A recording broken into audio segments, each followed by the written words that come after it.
যত শক্তিশালী এই মন, তত শক্তিশালী এই শরীরও। এই যে আমাদের শরীর, এটা আসলে কি? এ হলো একটা রথের মতো। আর একটা রথ ততক্ষণ চলতে পারবে না যতক্ষণ না তাকে কোনো সারথি চালাবে।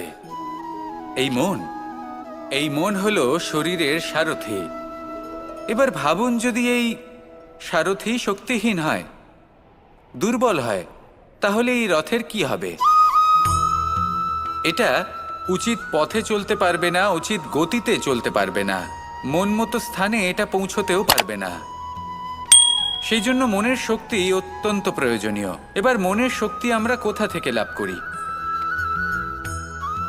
দৃঢ়তার শক্তি থেকে। এবার এই শক্তি আমরা কিভাবে বাড়াতে পারি? আমরা প্রতিদিন কিছু নতুন স্থির করি, কিছু ছোট কিছু বড়। আর যেই আমরা নতুন কিছু পূর্ণ করি, আমাদের মনের শক্তি বেড়ে যায়। আর যদি পূর্ণ না করতে পারি, মনের শক্তি কমে যায়। একটা দেওয়ালের মতো ছোট ছোট ছোট ছোট শিলা আমরা একটার পর একটা স্থাপন করে একটা দেওয়াল তৈরি করি। এতগুলো পাথর যখন একত্রিত হয়ে যায়, তখন এমন এক দেওয়াল তৈরি হয় যাকে ভাঙা প্রায় অসম্ভব হয়ে দাঁড়ায়। সেরকমই হয় মন এবং দৃঢ়তা। ছোট ছোট কাজ করে নিজের লক্ষ্য পূর্ণ করুন। এই লক্ষ্য যদি পূর্ণ হয়, তবে মনের শক্তি বাড়বে।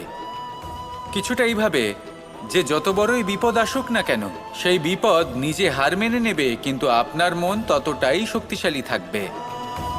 তাই মনের শক্তি বাড়াতে থাকুন, যাতে আপনি উচিত পথে চলতে পারেন, উচিত গতিতে চলেন আর মনোবাঞ্ছিত স্থানে পৌঁছতে পারেন।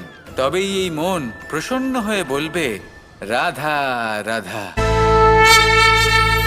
জীবনে অগ্রসর হওয়ার জন্য আমাদের কাকে প্রয়োজন হয়?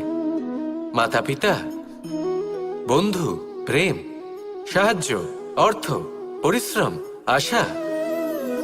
ভিন্ন ভিন্ন মানুষ ভিন্ন ভিন্ন বিকল্প চয়ন করে। যদি আমি আপনাকে বলি, তাহলে জয় আর পরাজয়ের মন্ত্র দুটো শব্দের উপর নির্ভর করে: মেনে নেওয়া আর দৃঢ় হওয়া। যদি মেনে নেন, তাহলে হেরে যাবেন।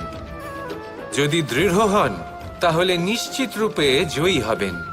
যদি কখনো আপনি ক্লান্ত হয়ে ওঠেন, আপনি দুঃখী হন, পুরোপুরি ভেঙে পড়েছেন, তখন মেনে নেবেন না যে আপনি ভেঙে পড়েছেন, নয়তো হেরে যাবেন।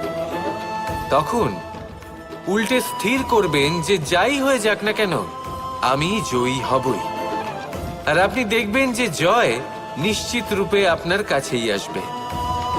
তাহলে এই কথা মনে রাখবেন আর আমার সাথে ভালোবেসে বলবেন, রাধা রাধা। ঈশ্বর আমাদের হাত প্রদান করেছেন। হাত যা জড়ো করা হয় প্রণাম করার জন্য, ঊর্ধ্বগামী হয় প্রার্থনার জন্য। এই হাত যার দ্বারা আমরা খাবার খাই, ফসল উৎপাদন করি। কিন্তু এই হাতের দ্বারা সবথেকে শ্রেষ্ঠ কাজ কি হতে পারে? সেবা। আগে হ্যাঁ, সেই হাত যা সামনে এগিয়ে আসে সেবা করার জন্য, যে সেবা করে তাদের যারা দুঃখে থাকেন, নিরাশ হয়ে থাকেন, যারা সেবা করেন তাদের যারা কিনা দরিদ্র। সেই হাত হলো সব থেকে অধিক মহান। ঈশ্বরকে দীনবন্ধু বলা হয়ে থাকে, কারণ যারা দুঃখী হন, নিরাশ হন, দরিদ্র হন, ঈশ্বর তাদের সাহায্য করেন, তাদের সহায়ক হন, তাদের মধ্যে ঈশ্বর বাস করেন। তাই আপনারা যদি এটাই করেন, যারা দুঃখে আছেন, নিরাশ হয়ে আছেন, যাদের সাহায্যের প্রয়োজন রয়েছে, যদি আপনি তাদের সাহায্য করেন, তাহলে আপনি এমন এক চৈতন্য লাভ করবেন যে আপনি তৃপ্ত হয়ে উঠবেন। তাহলে সবার সেবা করুন আর আমার সাথে ভালোবেসে বলুন, রাধা রাধা। প্রেম। এই প্রেম যতটাই সরল, ঠিক ততটাই জটিল হয়। এই প্রেমের দুই রূপ হয়, সবলতা আর দুর্বলতা। নির্বাচন হলো আপনার।